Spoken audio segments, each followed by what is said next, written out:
So if you watched last night's game between the Chiefs and the Broncos, obviously one of the biggest talking points during the game was Travis Kelce's future. What he's going to do? Is he going to come back for a 14th season?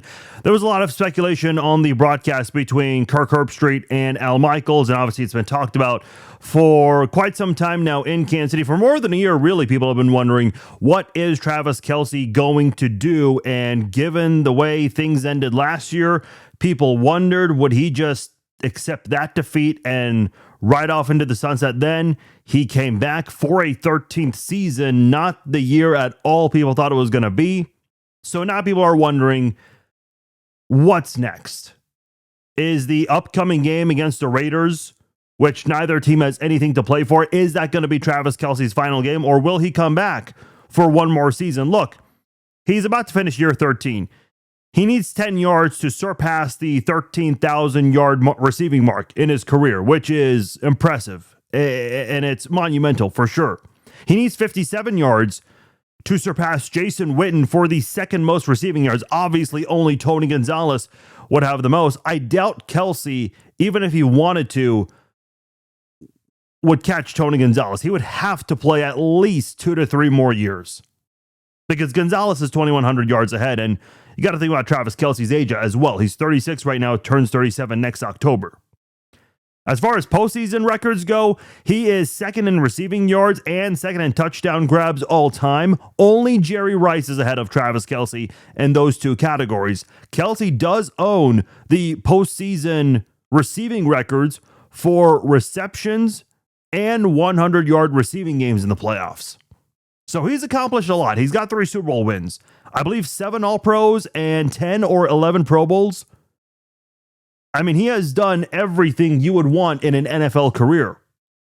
So if he wants to come back, I don't think he's going to try to chase Tony Gonzalez records for receptions and receiving yards or Antonio Gates' career record for touchdowns, because those numbers are way too up high for Travis Kelce to attain at this point in his career and his life.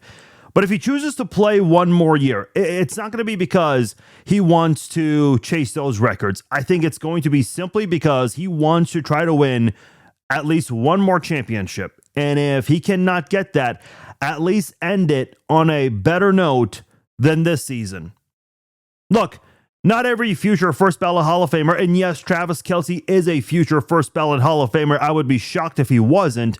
Not everyone can have a storybook ending. Very, very few do. I mean, hell, look at Peyton Manning. Yes, he ended that season with a Super Bowl, his career with the Super Bowl win, but boy, it was one of the ugliest performances by a legendary quarterback in his final season in the NFL. Here's my thing.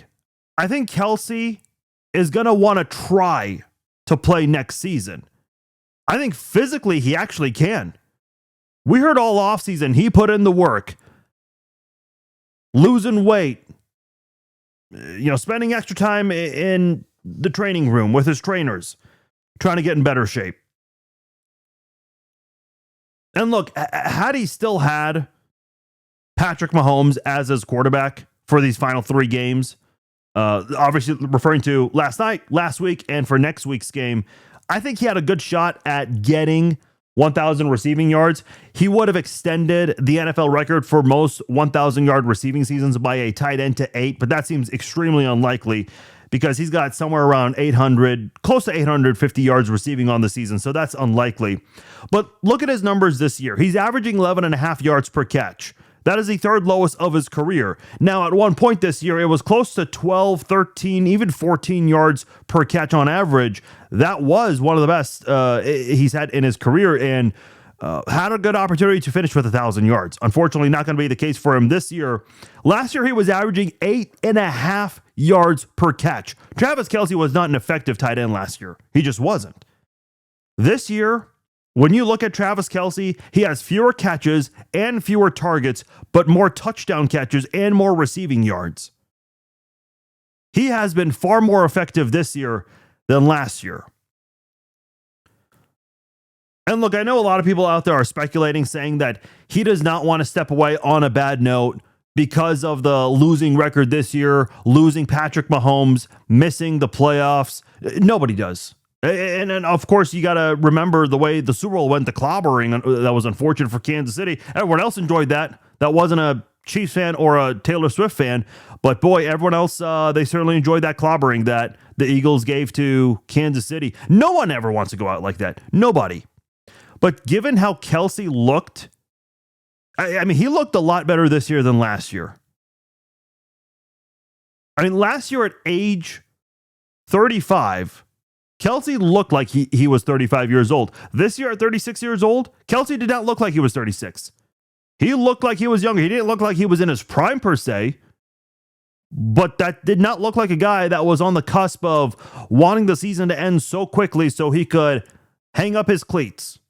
I mean, he just does not look like that kind of a football player. Now, there are two factors to really consider here. Do the Chiefs think Travis Kelce, who is going to turn 37 next October, is he someone who can be an asset to the offense in 2026? And I say yes. He was your leading receiver last year. He was your leading receiver this year. I know Rashee Rice did not get a chance to play all of last year. He was on a hot run up until that injury very early in the season. But that's just the way things go sometimes. Injuries are a part of sports in a very unforgiving way. And Travis Kelce was your leading pass catcher last year. This year, again, I recognize Rice was suspended for 6 games. Xavier Worthy was out for a few games because of the collision with Kelce early in the season. But once again, Kelce was not just your leader in receptions, receiving yards, and touchdowns as well, but he was also your only reliable pass catcher that you use. I think they should have used Tyquan Thornton more, but that's a whole nother topic for a different time. I mean, he was your most consistent pass catcher all year long. And just look at him at 36 years old compared to other tight ends. Because last year, even on his worst season, statistically speaking, he was still 5th in receiving yards out of all the tight ends. This year, he is 3rd in receiving yards and 3rd in yards after the catch among tight ends. Just from, and I don't think you should ever judge a player just based on stats alone, but the fact that he is 3rd in receiving yards and yards after the catch among tight ends, I mean, that's not a guy that sounds like he's 36 years old. He didn't even look like he was 36 years old. He looked younger this year than he did last year. Last year, he looked older than 35. This year, he looks younger than 36. And that's not easy to do in a sport that is physically grueling and demanding like football. Look, I just don't think Kelce is ready to give it up just yet. Yes, there were a lot of emotions. You listen to that interview he did with Tony Gonzalez, the emotions, the way he entered the field, the way he paused, saluted the crowd, something he usually doesn't do during pregame player intros. I get all of that. And I've seen all the speculation on how his entrance was compared to other pregame entrances he's done. But I just don't think he's ready to give it up yet from a physical standpoint. And I think he could be a good asset to the team in 2026. Listen, if you asked me last year, I would have had a hard time believing that he would have played this year. And I feel like he improved a lot this season. He was far more effective this year than last year. But here's the other part of it too, and this is the business side of things. Would the Chiefs be able to bring him back with the salary cap? Because as of right now, for 2026, the Kansas City Chiefs are $48 million over the cap. Let me read that one more time. They are $48 million over the cap. Now, we'll discuss this in great detail later, but there are ways to help reduce that number by a significant amount. Cutting Juwan Taylor frees up $20 million. I think you got to cut Mike Dana as well. That will help tremendously for the Kansas City Chiefs salary cap, but there would still be a lot of work to be done. I think trading Trent McDuffie is an option that has to be on the table.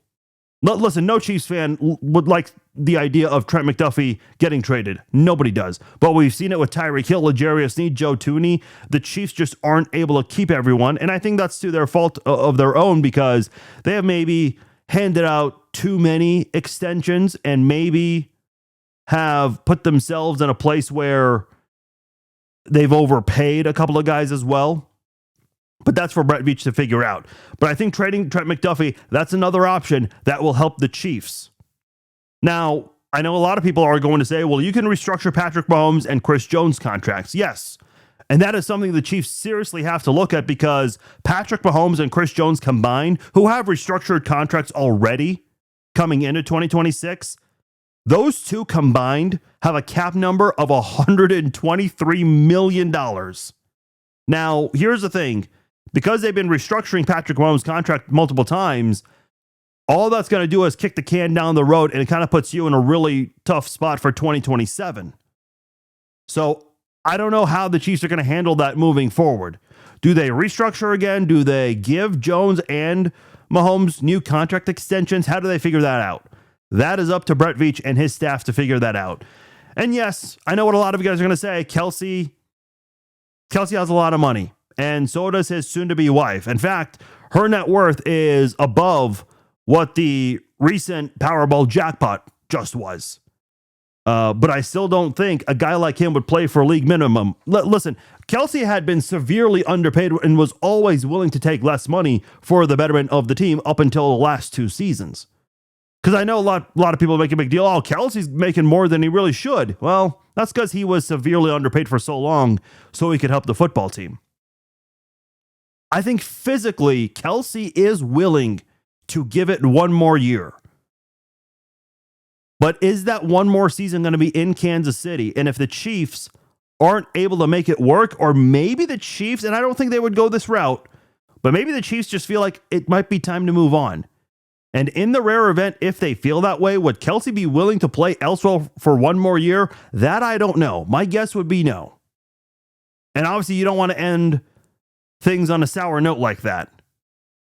For Kelce to want to come back, but the team says no. Thanks, but no thanks.